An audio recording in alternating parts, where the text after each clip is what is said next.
শিক্ষামন্ত্রীকে নিয়ে এখন পদত্যাগের দাবি উঠছে। ছাত্রদেরকে তিনি পোল্ট্রি মুরগির সাথে তুলনা করেছেন, সেজন্য তিনি দুঃখ প্রকাশ করেছেন। এটা একটা হাস্যকর একটা বিষয়। একটা দেশে বৃষ্টি বন্যার মধ্যে সুষ্ঠুভাবে পরীক্ষা নিতে পারাটাই শিক্ষা মন্ত্রণালয়ের সফলতা। পরীক্ষাকে স্থগিত করা কোনো কাজের কাজ নয়। হ্যাঁ, তবে দুই একদিন স্থগিত হলে আমিও ভালো মনে করতাম, কিন্তু পরীক্ষা যদি সুষ্ঠুভাবে নেওয়া যায় এবং যারা ক্ষতিগ্রস্ত ক্যান্ডিডেট যারা, তাদের যদি ক্ষতি যদি পূরণ করা যায়, এটা কোনো ব্যর্থতা না।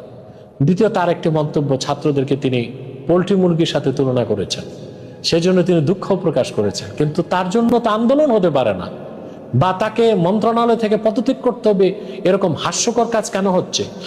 তার মানে কোমলমতি ছাত্র যারা ন্যাশনাল পলিটিক্স বুঝে না, ইন্টারন্যাশনাল পলিটিক্স বুঝে না, গ্লোবাল পলিটিক্স বুঝে না, তারা তো কিছু আবেগে কাজ করতেছে। এই যে তাদেরকে মাঠে নামিয়ে দেওয়া হলো, এই স্ফুলিঙ্গ যদি অগ্নিকাণ্ডে রূপ নেয়, তাহলে তো সরকারের জন্য টিকে থাকাই মুশকিল হবে। এই যে এটা কেন হলো, এটা গোয়েন্দা সংস্থার ব্যর্থতা। অতএব দেশের ভিতরের রাজনৈতিক পরিবেশকে শান্ত রাখা, গোয়েন্দা তৎপরতাকে বাড়ানো, বাংলাদেশের গোয়েন্দা সংস্থাগুলোকে বিশ্বমানের গোয়েন্দা সংস্থার পর্যায়ে নেওয়া, এটা করতে সরকার ব্যর্থ হয়, তাহলে তাকে বারবার আন্দোলনের মুখোমুখি হতে হবে এবং তাদের সফলতার চেয়ে তাদের ঝুড়িতে ব্যর্থতার পয়েন্ট জমা হবে বেশি। বিরোধী দলের আসনে যাওয়ার পরে সংসদে, পার্লামেন্টে জামাতের যেরকম পারফরমেন্স আমরা চেয়েছিলাম সেটা হচ্ছে না। যদি বাংলাদেশের সংসদকে আমরা একটা খেলার মাঠ হিসেবে তুলনা করি, তাহলে বলতে হবে বিরোধী দল বেশি গোল খাচ্ছে আর সরকারি দল গোল দিচ্ছে।